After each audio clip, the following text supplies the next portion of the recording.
What's your favorite position? I like it on top and missionary. What's your favorite position? I like getting head. Yeah, I just love getting head. That's like, We're talking about we're talking about sex. I like to be rolled. I like missionary. So you can look into her eyes and play in her hair. I didn't even know why I like that shit until you, yeah. What's up? It's your girl Diamond, aka Miss 32 Flavors, and you already know I'm kicking it with thisis50.com. Diamond, what's going on? How you doing? Good. How are you? Finally, we got you off here in New York. You look real nice today. What do you call this look right here? I got tired of my hair. I wanted to switch it up. It's just important for me to keep reinventing myself. Every time people see me, I want them to see something different. Buy it all. Who got to buy all this shit for you? Are you buying it all yourself, or are you? That too. That too? So let's talk about the album. The album, I can't release the name for it, but I can tell you what to expect. Different genres of music, like Buy It All is more of melodic sound while I'm singing and rapping. Singing? A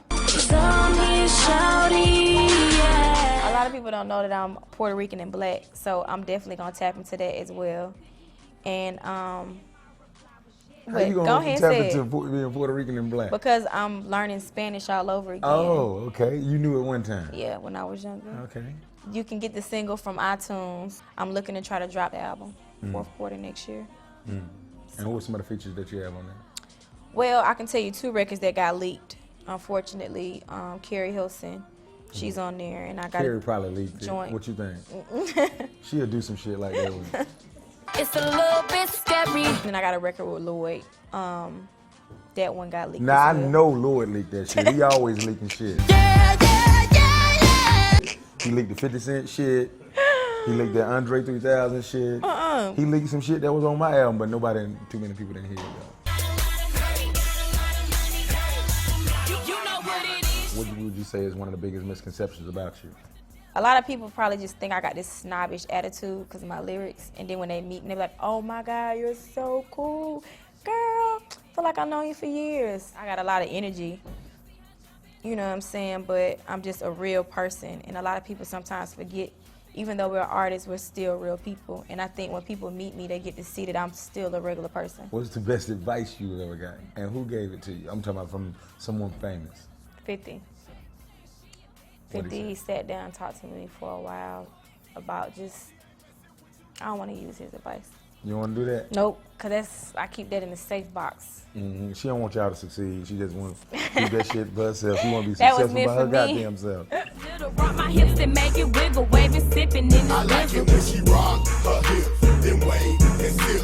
She rock her hips, then wave and sip. When you first came out with Crime Mob, 2003, explosive year for you.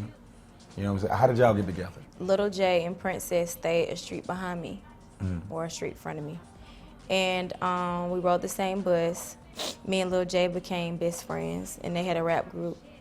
And I went walking one day, and it was a lot of people. It was like a party house, and everybody was just over there recording, you know what I'm saying, rapping. But my sister, which is 5 years older than me, was in a rap group before me, and I was real big into poetry. But after getting frustrated and couldn't put certain poems into raps, I kind of gave up. But it was something that I still was interested in doing.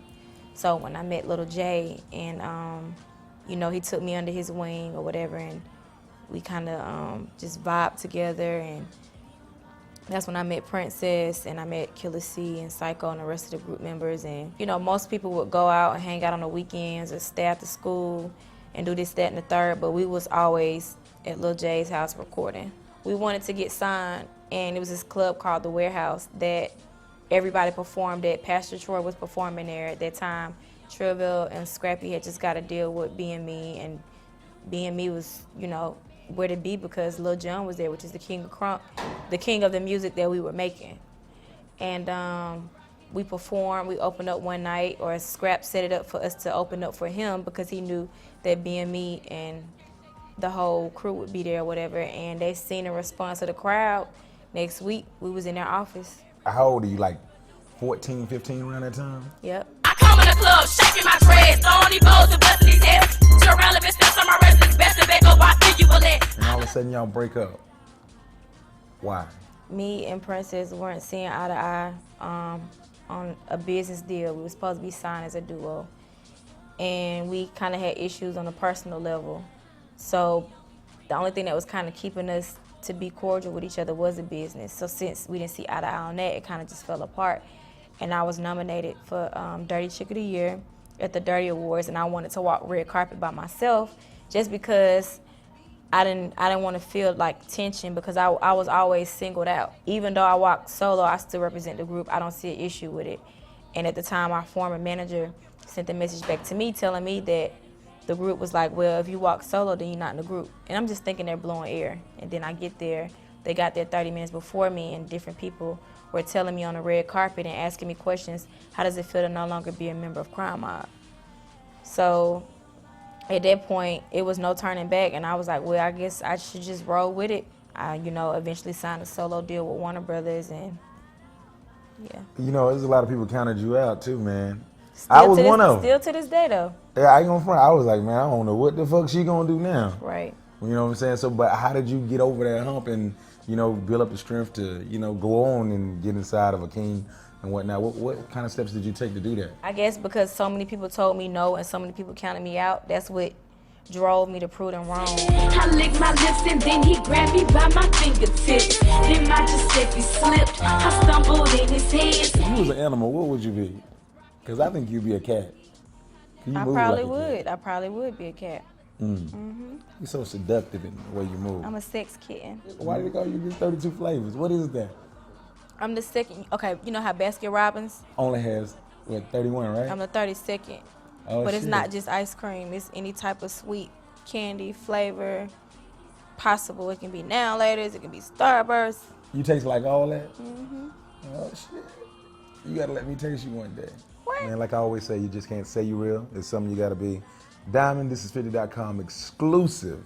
Hey, do you have something in my eye? Y'all go to commercial. We out here. You dark skin. I am not dark skinned. You don't want to. You hate yourself. No, I don't. Yes, you do. You hate black. No, I don't. Let me find out you a racist. You dated a white guy before? Yeah. You had sex with a white guy? Wow. Did you do it for the money? No. How much you made a year? Look now.